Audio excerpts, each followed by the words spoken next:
After generating the images, I select a few to create the video. These are the chosen images. I use 3 different platforms to generate videos from the images. I submit the first image to Hala.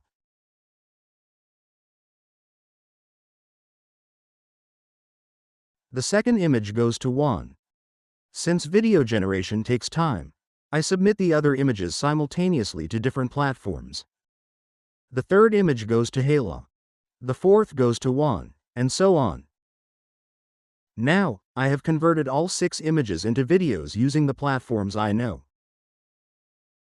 I also decided to create 6 vertical images so I can show you how to edit them for Instagram stories. To do this, I extended the 6 horizontal images I had previously generated. I taught horizontal extension in the image section, and this is the same process. Just select a 9:16 frame. Let's quickly check out the videos.